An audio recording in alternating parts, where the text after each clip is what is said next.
오늘도 말씀으로 우리와 함께 하실 주님을 찬양하며 살아계신 예수님의 이름으로 기도합니다. 아멘. 예. 오늘 우리 수요 성경 공부 또 시작하면서요, 우리 저번 주 썸머리 하도록 하겠습니다. 오늘 강의 제목은 하늘의 씨앗이란 제목을 가지고 스데반 집사님의 그 사역과 그 설교가 어떤 열매를 맺는지를 오늘 마무리하면서 좀 보고 싶습니다. 오늘 본문은요, 사도행전 7장 54절에서 60절까지 말씀입니다. 54절에서 60절 제가 한 절씩 교독하고 마지막 교독은 아니고 제가 다 읽어드리겠습니다. 읽어드리고 본문을 여러분의 귀로 눈으로 함께 따라 읽어주셨으면 좋겠습니다. 그들이 이 말을 듣고 마음에 찔려 그를 향하여 이를 갈거늘 스데반이 성령 충만하여 하늘을 우러러 주목하여 하나님의 영광과 및 예수께서 하나님 우편에 서신 것을 보고 말하되 보라, 하늘이 열리고 인자가 하나님 우편에 서신 것을 보노라 한데, 그들이 큰 소리를 지르며 길을 막고 일체히 그에게 달려들어 성 밖으로 내치고 돌로 칠세. 증인들이 옷을 벗어 사울이라 하는 청년의 발 앞에 두니라. 그들이 돌로 스데반을 치니 스데반이 부르짖어 이르되 주 예수여, 내 영혼을 받으시옵소서 하고 무릎을 꿇고 크게 불러 이르되 주여, 이 죄를 그들에게 돌리지 마옵소서. 이 말을 하고 자니라. 아멘. 지난주 우리 들었던 강의 한번 복습하면서 오늘 본문의 연장선을 한번 가져봅시다. 지난주 저희는 스데반 집사님의 설교 마지막 부분을 살펴보면서 이때까지 인물 중심으로 설교를 전반부와 중반부를 다뤘던 스데반 집사님이 후반부에는 갑자기 성전을 다루기 시작한다. 성막이죠. 먼저 성막의 이야기를 하면서 성전의 이야기를 다루면서 이스라엘 백성들이 사실상 우상을 숭배했다라는 얘기로 설교를 마무리합니다. 그러면서 던졌던 얘기의 핵심은 진짜 성전이라는 것, 사실 성막이라는 것, 교회다라는 얘기를 던져주죠. 그게 이제 7장 38절에 스데반 집사님의 하반기 설교의 핵심이죠. 시내산에 말하던 그 천사와 우리 조상들과 함께 광야 성막이라 얘기하지 않고 교회라고 스데반 집사님은 지칭합니다. 교회라는 말은 에클레시아로 헬라어죠. 불러 모은다는 뜻입니다. 즉 하나님께서 불러 모아준 자들의 모임. 그래서 성막이라든지 성전이 능력이 있는 게 아니라 하나님이 불러주셨기 때문에 그것이 하나님의 전이 되었다라는 얘기로 모든 이제 인물들을 정리하며 정말 하고 싶은 얘기를 던져주는 거죠. 그래서 어느 장소, 지금 사실 스데반 집사님께서 공에 잡혀간 이유는 성전 모독죄였습니다. 하나님께서 이 성전에 더 이상 계시지 않는다. 예수님께서 완전한 성전이 됐다는 얘기를 하는 바람에 이제 유대인들이 잡아와가지고 공에 집어넣었단 말입니다. 그래서 하는 얘기가 역사적인 상황 속에 쭉 훑어가면서 진짜 성전이, 성막이 어디에 있더냐. 하나님은 불러내어 준 자들의 모임이 성막이요, 교회요, 성전이라 하지 않았느냐라는 얘기를 하는 거죠. 그러면서 설교의 패턴은 그런데 너희는 불러내어 하나님께서 부르신 자들, 불러내어서 하나님의 특별한 백성 삼은 백성들이 아니라 너희의 정욕과 욕심을 통하여 하나님을 이용하고자 했다. 그것을 이제 우상 숭배로 이야기한단 말입니다. 그래서 39절부터 이스라엘 백성들이 광야에 나아가자마자 황금 송아지를 만들 뿐 아니라 일평생 우상 숭배만 했던 자들이다. 그래서 나라가 망할 때까지도 그들은 우상 숭배했지 않느냐라고 질문을 던지죠. 그런다고 해서 너희가 거기에서 벗어나지 못한다는 얘기를 하고 싶지만 하진 않습니다. 그래서 이스라엘 백성들이 광야에서부터 시작해서 수천 년의 세월 동안 실제로는 하나님을 사랑한다고 말했지만 우상 숭배했다.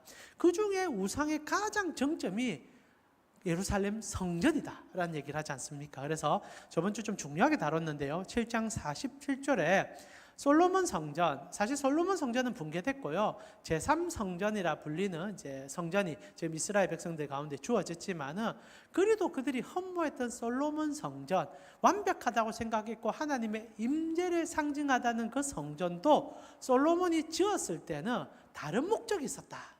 물론 처음에는 하나님을 순전히 사랑함으로 하나님을 위해서 지었지만 나중에 솔로몬의 인생의 끝을 볼 때 그 성전은 그를 위하여, 여기서 그라는 것은 이스라엘 백성들을 지칭한다라고 말씀드렸죠. 하나님이 아닙니다. 하나님이라면 그라는 표현을 쓸 수가 없죠. 그러니까 솔로몬 자신을 위한, 나아가 이스라엘 백성들을 위한, 그래서 새 번역에는 야곱의 집안을 위하여 집을 지어줬다 이렇게 얘기했지 않습니까?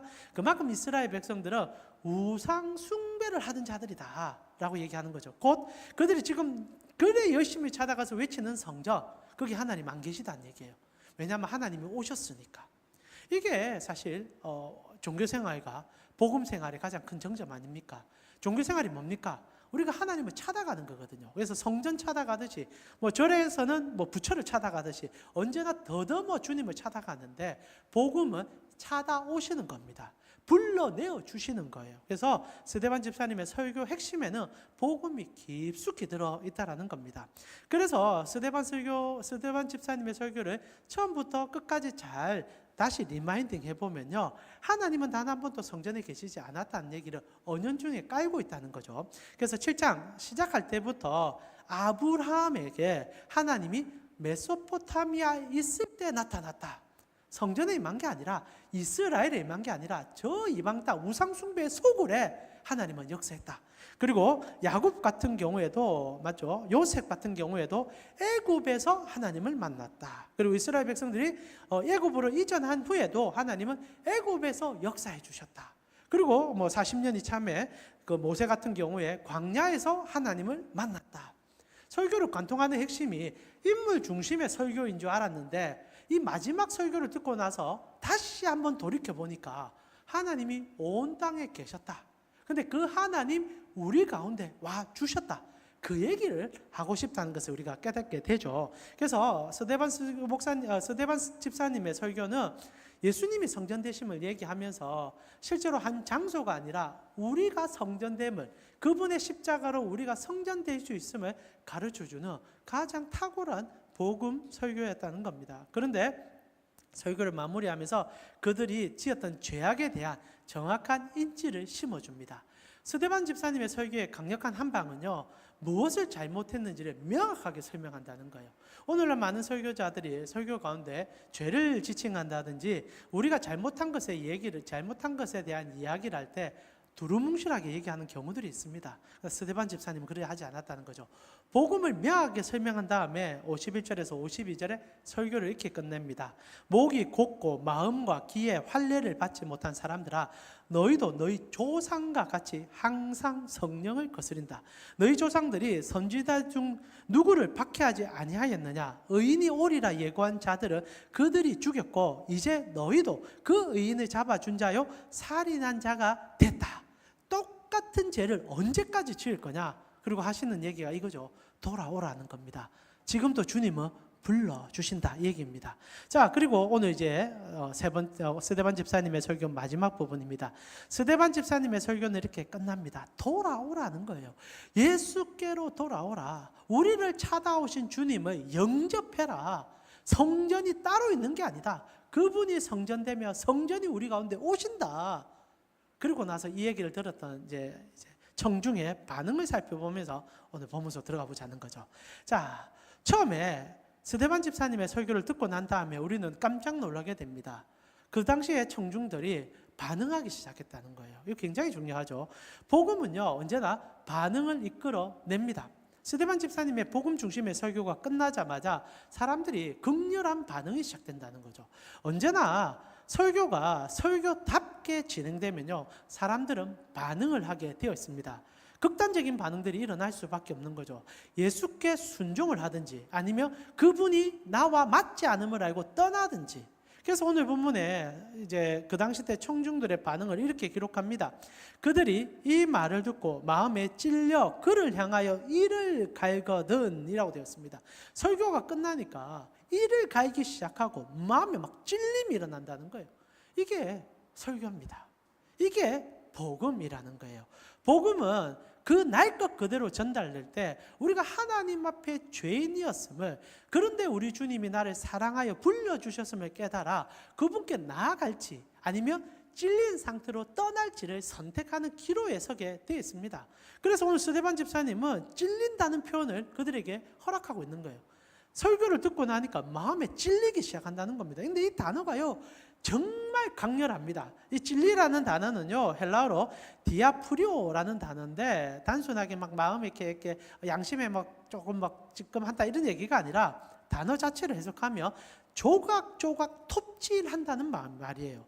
그러니까 설교를 듣고 나면요, 마음이 조각조각 톱질하듯이 하나님으로 고민케 되고 하나님으로 어떻게 나아갈지를 생각게 된다는 겁니다. 그럼 굉장히 중요한 얘기라고 생각해요. 실제로 스데반 집사님의 복음 중심의 설교는 그들의 마음의 반응을 일으켜내면서 그들이 어떤 잘못을 하고 있는지를 알게 됐다는 겁니다. 죄 지은 것에 대하여 드러나지 않는 이상 이런 행동을 할 수가 없거든요.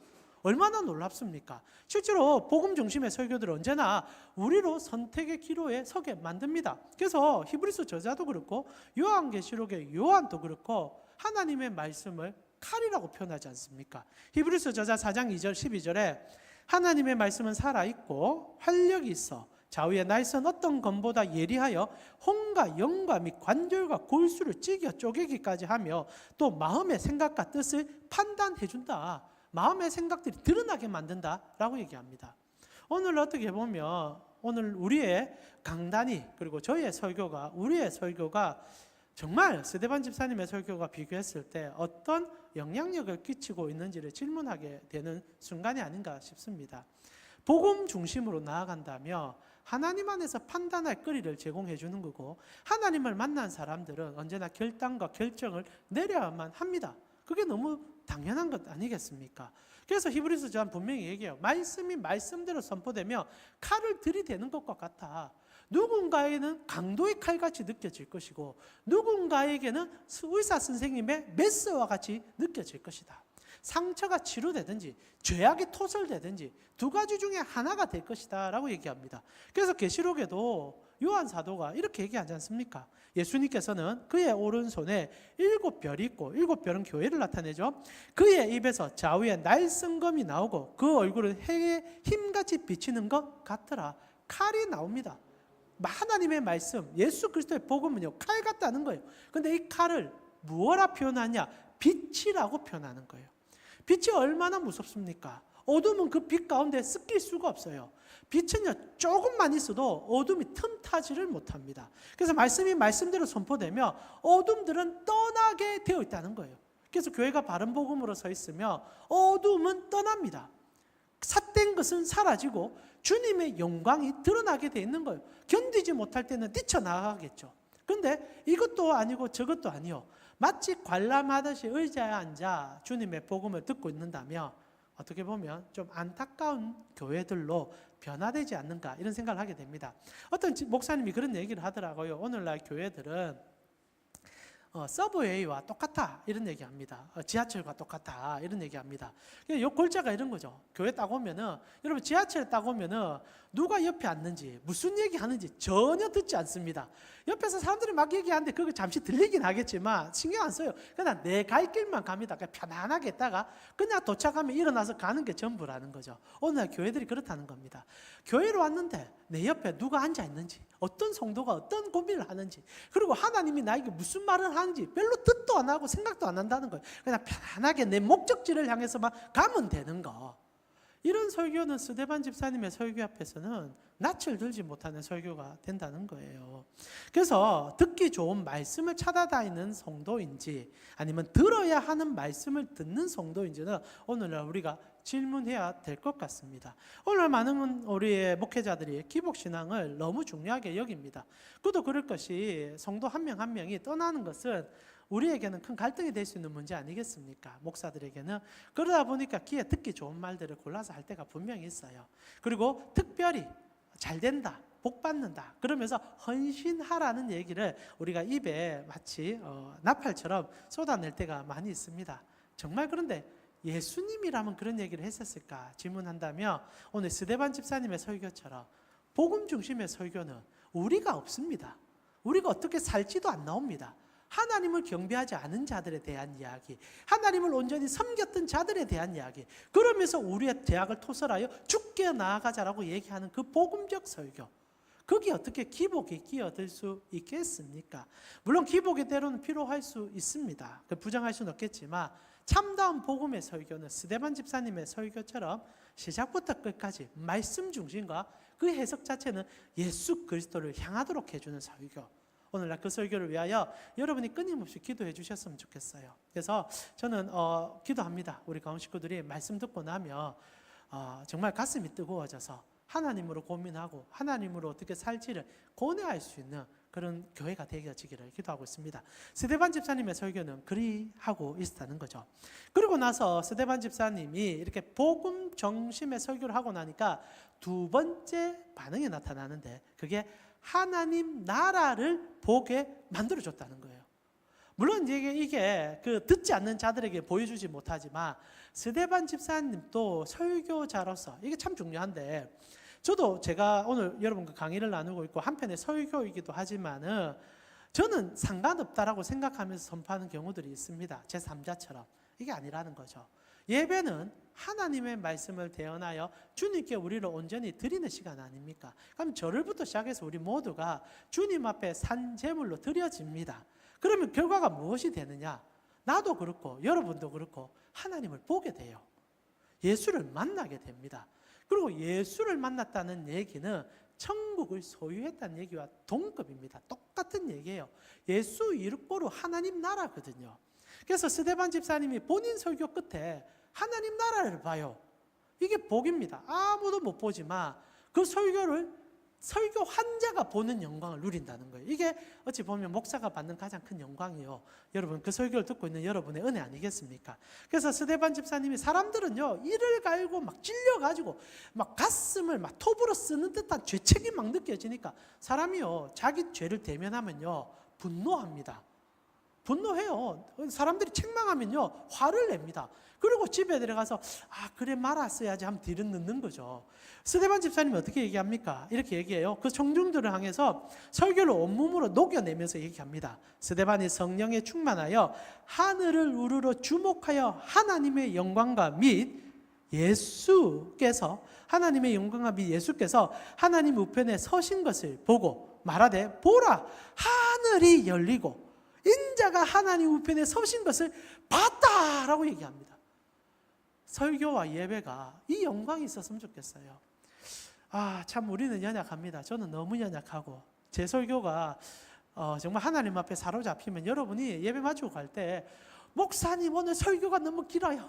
목사님 오늘 설교가 왜 그래요? 라고 얘기 안 할 겁니다.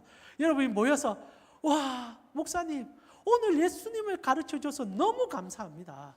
예수님을 만났습니다. 이런 얘기 안 하겠습니까? 그래서 저 회개하고 더 준비해야 될 것 같아요. 중요한 건 스데반 집사님께서 물론 청중들이 아무도 변화되지 않아도 본인이 하나님 나라를 보면서 그 감격에 겨워합니다. 이게 설교의 능력 아니겠습니까? 실제로 하나님 나라를 위한 설교는요 말 그대로 하나님 나라를 보게 만들어요. 이게 놀라움입니다. 이번 주일날 우리 찬양을 부를 때 우리 허준사님이 특별한 일이 없으셨는데도 이번 주 찬양 자체가 장례 찬양을 많이 부르셨습니다. 잠시 세상에 내가 살면서 그거는 우리가 장례식장 갔으면 거의 못 들어보는 찬양이에요. 그런데 그 찬양 보면 굉장히 활기차고 기쁜 찬양 아닙니까? 박수 치면서 참 좋은 것 같아요. 저에겐 그 찬양이 너무 강렬하게 남아 있습니다. 제가 아는 이제 우리 형님 이제 목사님 되지 못했고 강도사까지 있다가 급성백혈병으로 진단받고 2주 만에 돌아가신 분이 계셨거든요. 참 때로는 하나님께서 당신의 자녀들을 부를 때는 우리의 생각과 좀 다르다는 생각이 좀 많이 들 때가 있어요. 그때 형님 돌아가시고 우리가 너무 슬픔에 빠져 있는데 가서 펑펑 울었죠. 젊은 나이에 불러주셨으니까 우리로서 마음이 찢어지죠. 근데 이제 고신 대학원을 다니셨거든요. 고신 대학원 다니면서 그때 대학원 지체들이 와서 이제 형님을 이제 예배하러 온 겁니다. 근데 사실 안면도 없는데 와서 이제 동기니까 예배해주러 온 것 같아요. 그러면서 이제 이 찬양을 부릅니다. 잠시 세상에 내가 살면서 막 힘을 내면서 찬양하는데 이 이제 그 당시 때 전도사 무리들이 다른 관을 따라가면서 찬양을 부른 겁니다. 형님 관을 쫓아가지 못하고. 그러니까 우리가 옆에서 쳐다봐도 너무 황당해가지고. 근데 자기들이 막 박수치고 따라하니까 아무도 제재를 못하는 거예요. 그러다가 이제 그 상주 중에 한 분이 찾아가서 저쪽이 아닙니다. 그러니까 갑자기 여기 아닙니다. 똑 돌아서면 또 잠시 세상에 그래 따라가는 전도사님들을 제가 보면서 한편으로는 저분들이 무슨 생각을 하나 이런 생각 들면서도 한편으로는 그 찬양과 그 기쁨의 시간들, 어떻게 보면은 그분들이 물론 여러 마음들이 있겠지만 그 찬양을 보면서 저희가 좀 많이 웃었거든요. 장례식장에서 웃을 수 없는데 잠시 웃었습니다. 그러면서 이런 생각이 잠시 드는 거예요. 아, 우리가 천국으로 가지, 하나님 나라를 향해 가지. 그러고 나서 그 찬송가 끝나고 난 다음에 그 사람들 다 갔거든요.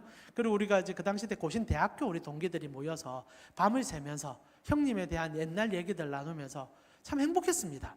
그리고 마지막으로 헤어지면서 딱 이 얘기했어요. 우리 언젠가는 곧 볼게 될 거야. 형님 봐주세요. 우리 형님이 못한 사역까지 끝까지 다 할 겁니다. 그리고 우리 장례식 마무리했던 생각이 납니다.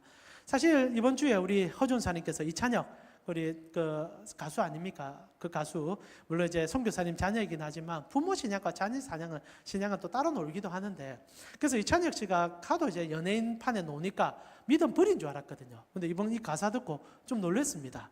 가사가 이렇지 않습니까? 뭐 장래에 내가 이 장례식 때 이런 노래 듣고 싶다. 그리고 내가 이런 거 생각한다. 이렇게 붙였는데, 아는 얼굴 다 모였네. 여기에 한 공간에 다 있는 게 신기해. 모르는 사람이 계속 우는데 누군지 기억이 안 나. 미안해. 종종 상상했던 내 장례식엔 축가와 한호성 또 박수갈채가 있는 파티가 됐으면 했네. 왜냐하면 난 천국에 있기 때문에. 오자마자 내 몸집에 서너 배 커다란 사자와 친구를 먹었네. 땅 위의 단어로서는 표현 못해. 사진을 못 보내는 게 아쉽네. 할렐루야, 꿈의 왕국에 입성한 아들을 위해. 할렐루야, 함께 일어나 춤을 추고 뛰며 찬양해. 할렐루야. 이 찬양 가사를 이렇게 노래했지 않습니까? 제가 오늘 여러분과 이렇게 또 강의 준비하면서 이 찬양 다시 좀 들어봤어요. 랩이고 저하고는 안 맞더라고요. 뭐 이게 이 찬양 이제 젊은 취향이죠. 근데 그 답글들이 저에게 가슴을 때렸어요. 여러분 한번 들어가 보시면 많은 사람들이 답을 적는데 제일 상단에 가장 좋아요를 많이 받았던 답글이 이찬혁 씨의 노래를 들으면서 내가 예수 믿는 것이 무엇인지를 다시 생각해 봅니다. 이찬혁 씨가 간다고 말하는 그 영원한 나라가 있다며 나도 예수 한 번쯤 믿어보고 싶네요. 이런 글이 적혀 있습니다. 그리고 그 밑에 또 답글이 이런 글도 있더라고요. 이찬혁 씨는 자기를 위한 노래를 했다고 난 생각했는데 가사를 되뇌겨 보니까 예수를 적었군요 라고 적으면서 땅 위의 단어로는 표현 못해. 사진 못 빼어 아쉽네. 그리고 할렐루야, 꿈의 왕국에 입성한 아들을 위해. 이 구절이 자신이 아니라 예수군요 라고 답을 적어놓은 걸 또 제가 보았습니다. 하나님의 말씀이 온전히 선포되며 이런 찬양이 나온다는 거예요. 세상 노래를 그렇게 즐겁게 부르는 그에게도 하나님을 생각하며, 이렇게 표지 사진 보니까 야 진짜 MZ 세대들은 대단하대요. 여기에 십자가를 문신으로 새겨놨더래요. 이렇게 머리 깎아가지고. 이래서 옆모습 딱 해놨는데 야 부활신앙은 이제 저렇게 전해야 되나.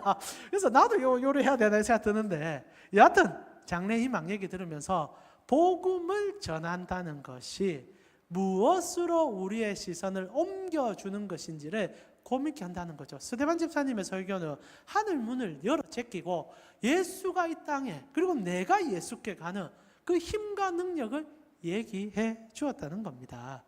그래서 그 스데반 집사님의 설교는 정말 복음이 흘러넘치는 거죠. 이 땅에서 하나님 나라를 경험케 하는 설교, 그런 설교 위해서 여러분 기도 많이 해주십시오. 그런데 재밌는 구절이 나오죠. 그래서 스데반 집사님이 하늘 문이 열린 것을 바라보는데 예수님이 서 있다는 얘기를 해요. 서 있다.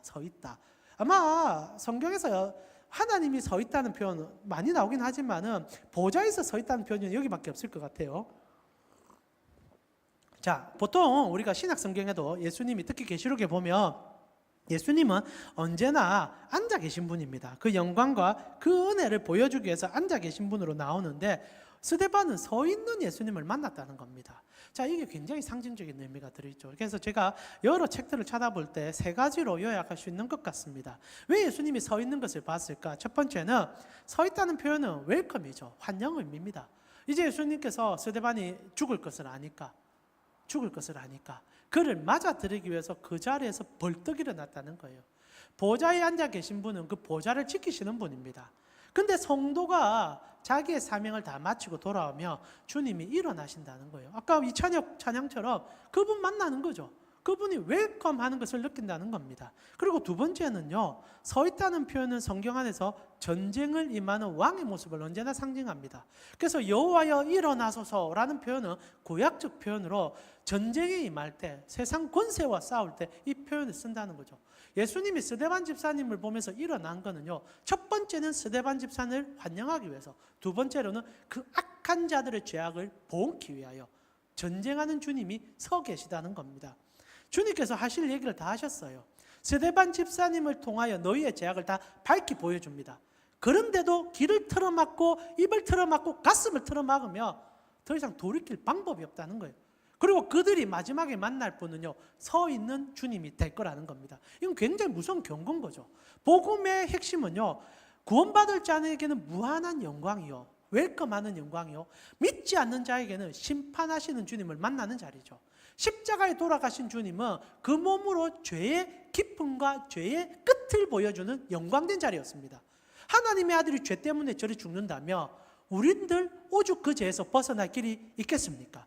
그래서 서 있는 주님은 십자가에 죽으신 그 주님으로서 죄의 공의자로서 서 있다. 그래서 전쟁을 준비하며 세상 권세와 싸우시는 분으로 묘사시켜주고 있다는 겁니다. 나아가 이거는 조금 독특한 해석인데요, 서 있다는 표현은 예수님께서 하나님과 동등됨을 보여준다는 표현으로 봅니다. 왜냐하면 사람이 누군가 앞에서 앉는다는 표현은, 여기서 앉는다는 것은 무릎을 꿇고 앉는 것이 되겠죠. 그러면 그분을 경배하는 것이 되는데, 보좌에서, 하나님과 함께 있는 보좌에서 예수님이 서 있다는 얘기는 그분도 본체 하나님이다, 동등되다라는 의미로 섰다라는 의미를 제시하고 있다는 것도 하나의 우리의 또 알거리로 전달되는 것 같습니다. 자, 중요한 것은 예수님께서 서셨습니다.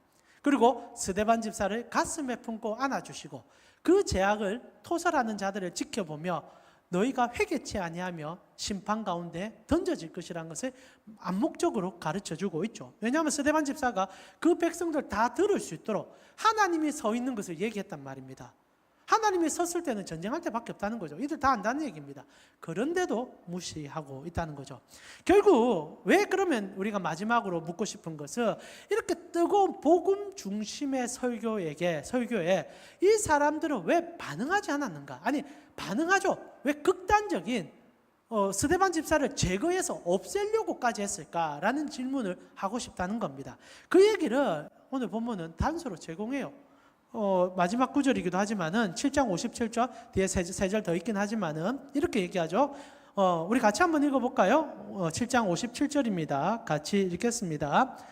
그들이 큰 소리를 지르며 길을 막고 일체의 그에게 달려들어라고 되어 있습니다. 자, 먼저는 큰 소리를 지르죠. 하늘 문이 열리고 왕이 서 계신다는 것을 보면서 가슴 떨려하는 스데반 집사를 보니까 사람들이 첫째 길을 틀어막아요. 안 듣겠다는 겁니다. 그리고 나서 소리를 막 질러대는 거예요. 듣기 싫다는 거예요. 막 소리 지르면서 쫓아갑니다. 그런데 여기 재밌는 게 뭐냐면, 안 듣고 싶어서 틀어막는다라고 해석할 수도 있겠지만, 이 길을 막는다는 단어가 참 독특하다는 거예요. 이 길을 막다라는 단어는요, 이제 헬라어로 쉐네코라는 단어를 쓰는데, 이 단어는 사로잡히다, 지배당하다, 포지션하다는 의미를 좀 갖고 있습니다. 즉 어떤 것에 강력하게 지배를 받고 있기 때문에 못 듣는다는 얘기예요. 그리고 들을 생각이 없다라는 겁니다. 무슨 말입니까? 지금 이 앉아있는 많은 청중들이 다른 것에 쫓겨 있기 때문에 하나님의 말씀이 들어올 구석이 하나도 없더라. 그래서 틀어막고 안 들으면서 외치고 부르짖으면서 아예 내가 믿는 것, 내가 생각하는 것을 외치고 있다라고 얘기합니다. 실제로 같은 말씀이 선포돼도 다른 반응 등이 나올 수밖에 없다는 것은 예수님의 비유를 통해서 우리가 알 수 있지 않습니까? 씨 뿌리는 자의 비유. 밭에 씨를 뿌립니다. 그 밭은 사람의 마음밭이죠. 각자 다른 마음들이 다 있을 수 있습니다. 그런데 세 가지 마음밭을 설명해 주죠. 우리도 언제나 그 마음밭이 막 섞여 나가는 경우도 있습니다. 중요한 것은 옥토가 있을 수 있고, 그리고 돌짝밭이 있을 수 있고, 가시밭이 있을 수 있습니다. 그런데 돌짝밭과 가시밭이 우리가 무엇입니까? 세상의 자랑이라든지 소망함이라든지 아니면 걱정, 근심에 대한 것들이라고 얘기합니다. 하나님의 말씀으로 뿌리를 내려야 되는 곳에 우리의 탐욕과 정욕과 우리의 걱정거리가 틀어막고 있으니 하나님의 말씀이 들리지 않는다는 거죠. 이게 길을 막는 거라는 겁니다. 실제로 설교 자리에 앉았을 때도 이번 주 설교했지만 세상 것으로 꽉 차 있는 사람들은요, 아무리 예수 천당 얘기해도 안 들어요. 이곳에서 누리면 됐지 뭐 저기 가서 그거 할 겁니까? 라고 얘기하는 거죠. 실제로 소설가 데이비드 포스터 윌리스라는 분이 계십니다. 자, 이 전문은요 팀켈러 목사님의 센터 처치에서 우상에 대하여 얘기할 때 한 인물로 예를 들었던 얘기입니다. 이 데이비드 포스터 윌리스가 말년에 이제 이런 글을 써요. 이렇게 씁니다. 한번 읽어볼게요. 여러분 귀로 한번 들어보세요. 자, 중요한 건 이 사람이 예수 믿는 신앙인이 아닙니다. 그리고 단 한 번도 신앙을 가져보지 않은 분입니다. 그런데 마지막에 이런 글을 남겨요. 사람들은 모두 무언가를 예배한다. 물론 미국 문화권이니까 예배라는 단어 그리고 이렇게 경배한다는 의미를 알고는 있는 것 같습니다. 그러나 중요한 것은 모든 사람이 무언가를 예배한다고 서둘던집니다. 그리고 우리가 하는 유일한 선택이라 무엇을 예배할 것이냐이다. 어떤 종류의 신이나 영적 대상을 예배하기로 선택할 수밖에 없는 이유는 하면서 그 이유를 막 설명합니다. 그러면서 이렇게 얘기합니다. 아마도 당신이 무엇을 예배하든 그것에게 산채로 삼켜질 것이다 라고 얘기합니다. 우리가 예배를 하려고 생각하고 예배 안 하는 인생은 없는데 예배를 드려봤는데 그 예배자에게 예배 환경에 삼켜지더라 라고 얘기합니다. 그러면서 만일 당신이 돈이나 물질을 예배한다면 그리고 그곳에서 인생의 참 의미를 찾고 있다면 당신은 충분히 가지지 못할 것이다. 아무리 가져도 부족하다고 느낄 것이다. 자신의 몸이나 외모, 성적 환상을 예배한다면 당신은 늘 자신이 못생겼다고 느낄 것이다. 그리고 나이가 들고 세월의 흔적이 몸에 나타나기 시작하면 아직 무덤에 묻히기 전인데도 수만 번이나 죽음을 경험하게 될 것이다. 그리고 그 두려움을 무마시키기 위해서 더 많은 권력을 느끼게 될 것이다. 당신이 지성을 예배한다면 똑똑한 사람처럼 보이려고 애쓰겠지만 결국은 스스로가 멍청하다고 느낄 것이다. 그리고 언젠가 자신이 가짜라는 것을 들킬지도 모른다는 두려움 속에서 살아갈 것이다. 그러나 이러한 종류들의 예배에서 가장 불길한 것은 이것들이 무의식적으로 일어나는 것이다. 인간의 근본적 상태다. 탁월하지요. 근데 진짜 안타까운 건 이 데이비드라는 사람이 이거를 남기고 나서 1년인가 2년 지나고 나서 자살을 해버립니다. 진짜 예배자를 못 만난 거예요. 그러니까 허상의 가짜를 예배하고 자기도 사랑과 정욕과 권력을 예배하다가 허상임을 알았는데 하나님 앞에 못 간 거예요. 길을 틀어막고 있는 겁니다. 소리를 지르고 있는 거죠. 그러면서 고통스럽다 말하면서 못 가고 있는 겁니다.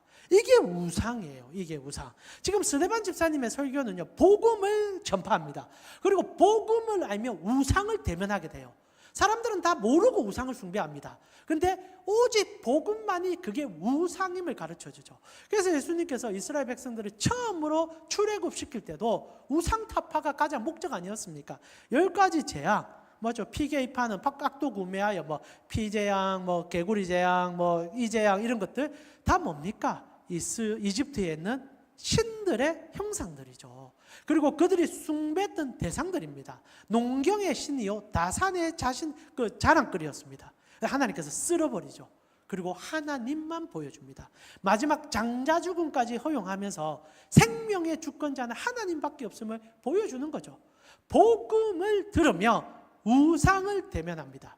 그리고 우상을 대면하면 오늘 본문처럼 길을 틀어막고 소리를 지르면서 도망을 가든지 스데반 집사처럼 무릎을 꿇고 하나님의 영광을 노래하든지, 이게 예수 그리스도의 복음의 능력이에요.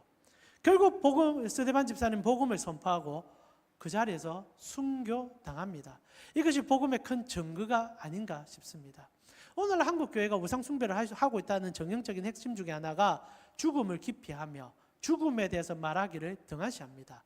특별히 주님을 위해서 살다가 받는 고난에 대하여 무시합니다. 여러분 잘 기억하세요. 예수 믿다가 보면은 다 잘 될 수 없습니다. 다 행복할 수 없어요.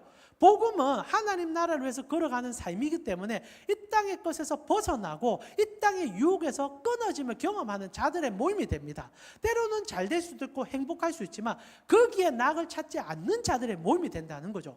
스데반 집사가 죽습니다. 그때 이렇게 하잖아요. 그들이 돌로 스데반을 치니 스데반이 부르짖어 이르되 내 주 예수여 내 영혼을 받아주소서. 무릎을 꿇고 크게 불러 이르되 주여 이 죄를 그들에게 돌리지 마소서. 이 말을 하고 자는 일이 생깁니다. 죽었죠. 그러나 주님 앞에는 자고 눈뜨니 주님 나라가 있을 겁니다. 중요한 것은 오늘날 우리의 신앙에 이런 신앙들은 가치 없는 신앙으로 느껴진다는 거죠. 주님을 위해서 나를 희생하며 주님 나를 위해서 눈물 흘리는 신앙에 대하여 사람들은 경외시합니다. 누가 부자 됐는지, 누가 성공했는지, 누가 교회에서 더 높은 자리에 올라갔는지를 교회 목사부터 시작하여 다 박수치는 영광으로 생각합니다. 희생하며 눈물 흘리는 자들이 사라지는 교회. 실제로 안희숙 여사님의 죽으면 죽으리라는 책이 있습니다. 요즘은 이런 책 잘 안 보던데 오늘 제가 소개해드리는 것은 올해 혹시 보신 분이 계시면 다시 한번 되뇌게 보시면 좋겠고 못 보신 분이 있으면 읽어보셨으면 좋겠어요.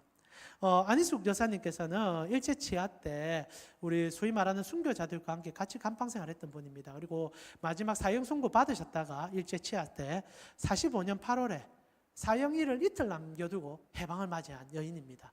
그래서 우리 안희숙 여사님께서 그때 경험했던 것을 책으로 쓴 게 죽으면 죽으리라는 내용이에요. 근데 이때 어떤 기억이 제가 남냐면 오늘 강의를 준비하다가 안 여사님께서 이 감옥 생활을 하는데 1차적으로 막 끌려갔다 나아가는 사람들이 많았습니다. 일본 군들이 얼마나 모진 고문들을 했겠습니까?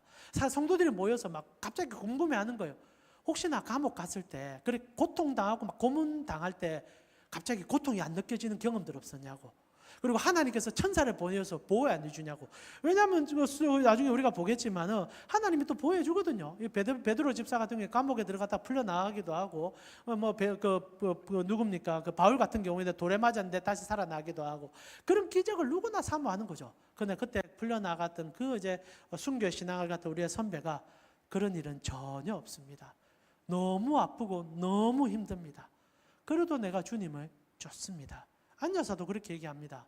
그 감옥에 있으면서 바로 옆에 이제 우리 사랑하는 우리의 순교자의 어른들 주기철 목사님, 손양호 목사님 같이 갇혀 있는데 너무 고통스러워서 손톱이 빠져나오면서 비명을 지르지는데 도망가고 싶은 순간이 있는데 우리 순교사님들이 우리의 신앙의 선배님들이 절대 예수를 부정하지 않는다는 거예요.